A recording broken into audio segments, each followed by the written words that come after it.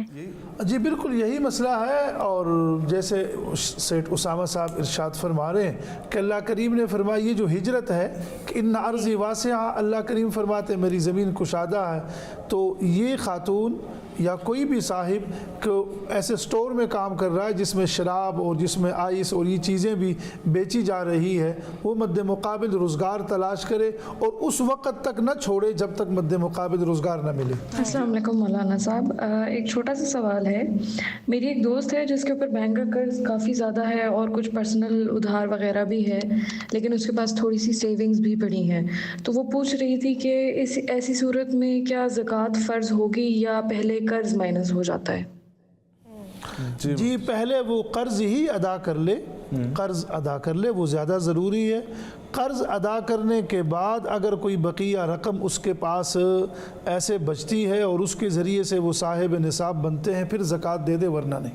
ٹھیک. جی جی السلام علیکم مولانا صاحب, میں یہ پوچھنا چاہ رہی تھی کہ میرا آفس جو ہے وہ میرے گھر سے تقریباً 2 گھنٹے کی ڈرائیو پر ہے, تو روزانہ کی بیس پہ ایسا ہوتا ہے کہ جب میں آفس سے واپس گھر جا رہی ہوتی ہوں تو میری عصر کی نماز جو ہے وہ قضا ہو جاتی ہے, اور گھر پہنچنے تک پھر وہ اگلی نماز یعنی کہ مغرب کا ٹائم ہو جاتا ہے. تو ایسی صورت میں مجھے کائنڈلی گائیڈ کر دیں کہ کیا ہم پہلے مغرب کی نماز ادا کریں گے یا پہلے جو نماز قضا ہو چکی ہے پہلے ہم اس کو ادا کریں گے اور پھر مغرب کی نماز پڑھیں گے؟ شکریہ. ٹھیک ہے. جی مفتی صاحب, یعنی آپ جب گھر ایک تو بات یہ ہے کہ دیکھیے پھر راستے میں آپ کوئی پوائنٹ مختص کر لیں, اگر ہو سکتا ہے بعض مساجد میں جگہ بھی ہوتی ہے خواتین کے لیے, الگ وہ ایک کارنر بنا لیتے ہیں, ایک تو یہ مشورہ بھی ہے. اور ایک یہ ہے کہ جب آپ وہاں پر پہنچ گئی اور وہاں پر پہنچنے کے بعد اب جو وقتی نماز ہے نماز مغرب وہ آپ پہلے ادا کریں گی اور اس کے بعد پھر آپ جو قضا نماز ہے وہ ادا کریں گے. مفتی صاحب, کوئی اب زندگی میں انسان مصروف ہوتا ہے اور تہجد جو ہے وہ چونکہ خالصتاً ایک ایسی عبادت ہے, لوگ یہاں پر فجر کے لیے جو ہے وہ اٹھنے میں اتنا کتراتے ہیں, تو تہجد کا جو ہے تو یہ لازم و ملزوم ہے کہ تہجد کے لیے سونا ضروری ہے. ہاں جی, بڑی پیاری بات آپ نے کی. جو قرآن کریم کی آیات ہے اس کا جو سیاق و سباق ہے نا, اس سے یہ پتہ چلتا ہے کہ آپ بسترے سے اٹھیں. تتجافا جنوبہم عن المضاجع, یعنی یہ لوگ جو ہے وہ کروٹیں ان کی جو ہے وہ بستروں سے خوابگاہوں سے الگ, تو اس سے یہ پتہ چلا. اور پھر آپ صلی اللہ علیہ وسلم احادیث پر آپ طائرانہ نظر ڈالیں تو مثلا آقا آرام فرماتے جیسے سیٹ اسامہ صاحب بھی فرما رہے تھے, اور اس کے بعد پھر سحری کے قریب آپ صلی اللہ علیہ وسلم جو ہے وہ اٹھ کھڑے ہوتے اور نماز. لیکن اب آپ نے جو سوال کیا میں اس کو کچھ اور طریقے سے لے رہا ہوں. جیسے آج کل کال سینٹر ہے, میرے ایک شاگرد نے مجھ سے کیا کہ سر ہم تو سوتے ہی نہیں ہیں, تو ہم کس وقت ادا کریں, ہم اور کیمرہ اوپر ہے اب نہیں سو سکتے. تو وہ بالکل بے شک وہ ظاہر ہے اب ان کی مجبوری ایسی ہے, ایئرپورٹ کے اوپر پولیس والے ہیں, فوجی بھائی ہیں, یا کوئی اور سرحدات میں لے لیں, تو وہ لوگ بالکل جب بھی رات کو کسی حصے میں وہ نماز تہجد پڑھیں گے یقیناً ان کو پورا اجر ملے گا. اقبال مرحوم فرماتے ہیں کہ نہ چھوٹے مجھ سے لندن میں بھی آداب سحر خیزی. یعنی میں جب لندن پڑھنے کے لیے گیا اس وقت بھی میں نے تہجد کی نماز نہیں چھوڑی. تو یہ بڑی جی فرمائیں. جی بالکل جی, ہمارے پاس وقت جو ہے وہ اختتام کی جانب پہنچا. مفتی صاحب دعا کی درخواست. اللہم صلی علی سیدنا و مولانا محمد مبارک وسلم وصلی علیہ. یا ربی کریم ہمارے اس مل بیٹھنے کو قبول و منظور فرما, اور اس ماہ رمضان کو ہم سب کے لیے مغفرت اور نجات کا ذریعہ بنا. حاضرین مجلس میں جو لوگ ہمیں سن رہے ہیں, جہاں کہیں مسلمان بیمار ہے, جملہ بیماروں کو کامل صحت عطا فرما. اس پرفتن دور میں ہمارے مال جان عزت اور آبرو کی حفاظت فرما. اس ملک پاکستان کو مزید ترقیات سے مالا مال فرما, استحکام عطا فرما. وصلی اللہ علی رسولہ النبی الکریم.